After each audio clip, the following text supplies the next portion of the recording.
Tonight, an Eyewitness News investigation. Are airport security agents at local airports here ripping off passengers? You know, last year we discovered they were. The TSA denies its workers are stealing. But now, revisiting the story, our investigative reporter Jim Hoffer says more victims are coming forward.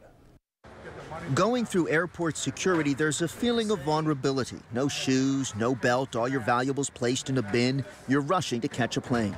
He asked me, he said, "Do you have a laptop?" And I said, "Yes," and I put it in the bin. Maureen Dooley's laptop disappeared into the X-ray machine at JFK. She never saw it again.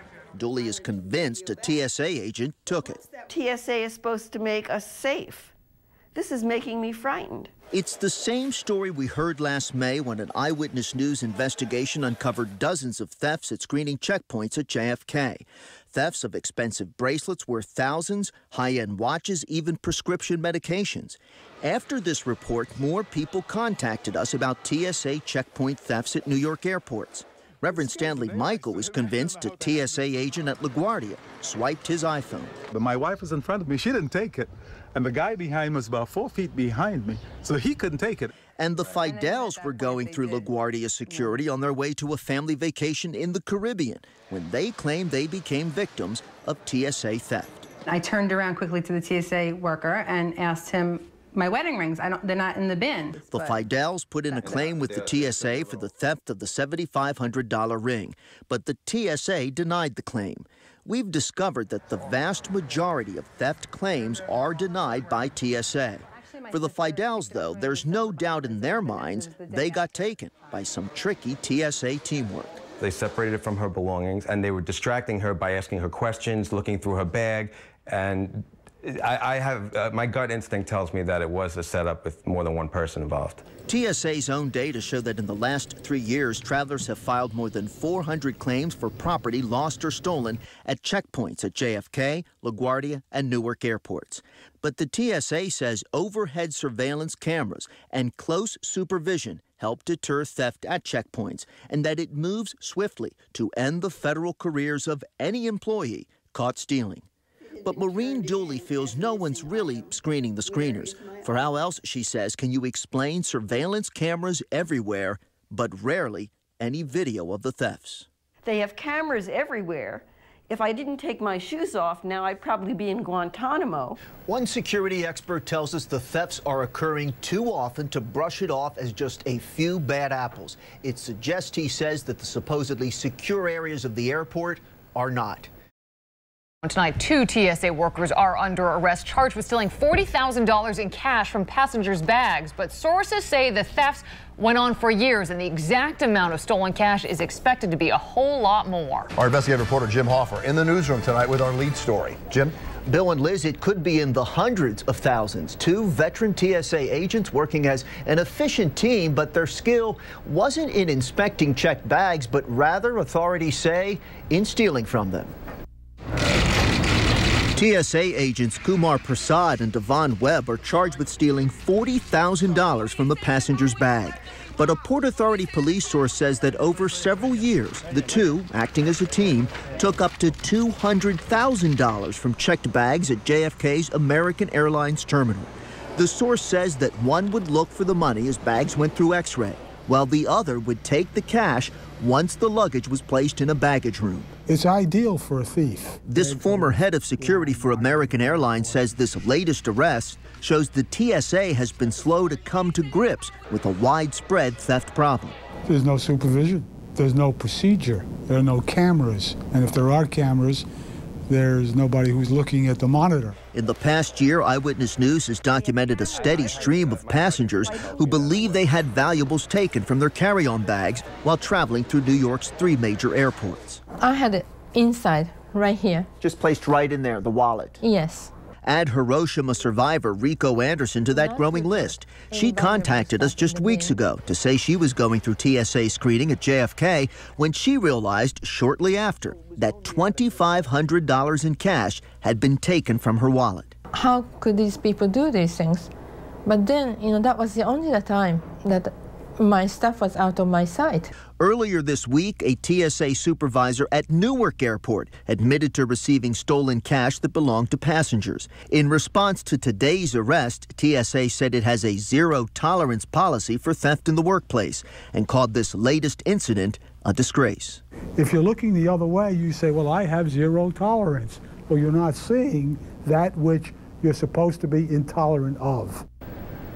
The TSA points out that a co-worker at JFK alerted the agency to the thefts. That triggered an investigation by Port Authority police. The agency says thefts are not widespread. They also say that in the past 3 years, only 12 TSA agents nationwide have been fired for stealing from baggage. Bill? Investigative reporter Jim Hoffer is here tonight with our lead story. Jim. These two new cases have many wondering, where is the common sense? What possible threat could two elderly women with medical ailments pose to airport security? TSA insists their screeners did what they were trained to do. Perhaps that's the problem. 88-year-old Ruth Sherman was heading back home from visiting her sons in New York when a TSA screener asked her to step into a private room to check the bulge caused by her colostomy bag. I had sweatsuit on, just those cotton pants and the top, and they asked me to pull down my pants, and I felt so degraded that I cried all the way home. TSA's own protocol for screening of travelers with medical conditions clearly states that if you have an ostomy or urine bag, you will not be required to expose these devices for inspection. They don't have to do that. I never in my life, I traveled the world, I never in my life had anything like that. Just a few days later, an 84-year-old woman with a walker claims JFK screeners strip searched her. They took me into a private room and strip searched me. She says, "Will you pull your pants down, please?" And then she pulled my underwear down and strip searched me. YouTube is filled with videos of cases in which the TSA has come under fire for going too far. From small children being checked for weapons to a former Miss USA alleging she was aggressively groped. I'm crying because I'm just really, really upset that as an American, I have to go through this, and I do feel violated. A John Jay College professor who studies TSA security practices says the agency has been slow to evolve. TSA was started a decade ago. 9 years ago, it moved into the new Department of Homeland Security. And that's long enough to get procedures worked down smoothly so that the public isn't abused, as we have seen in far too many cases. Professor McCree says security without common sense has its price. I weigh 103 pounds. I'm going to be 85 in February 1st. So I'm your typical terrorist, right? In response to all of this, TSA says it does not include strip searches in its protocols. The agency adds that screening procedures are conducted in a manner that treats all passengers with dignity, respect, and courtesy. Despite billions of dollars spent to beef up air security since the attacks, the report says the U.S. is still incredibly vulnerable to terrorists. Jim Hoffer has more. Billions of dollars spent on body scanners and explosive detection equipment, 52,000 new screeners. And still, the 9/11 Commission report card finds that 10 years after 9/11, we are still highly vulnerable to aviation security threats. This equipment that we have in the airport today was built to detect hand grenades, guns, metal, bombs. Juval Aviv, who investigated the 1988 bombing of Pan Am 103, says the latest commission report exposes the real truth about detection equipment. It is mostly old X-ray technology. All bombs today are not made out of metal. They're all chemically made. None of the equipment in the airport today can detect any of those bombs. Period. Chemical explosives hidden in ink cartridges on U.S.-bound airplanes last year underscores the urgent need for more effective explosive detection. But as this recent congressional investigation found, the TSA is falling further and further behind the enemy's capabilities. TSA, you need to come up with a better process. Congress expects more. The American people expect more. Stephen Lord headed the General Accounting Office investigation for Congress. His team found that some of the explosive detection systems are only capable of detecting explosives at 1998 levels, a pre-9/11 standard. The report found upgrading all the checked baggage screening equipment to meet the 2010 federal requirement will take a number of years and involves too many unknowns. Still, TSA is moving forward on a nearly $1 billion deployment of new but outdated machines. We still think TSA should have been doing a better job, given the sums of money involved and the importance of the issue.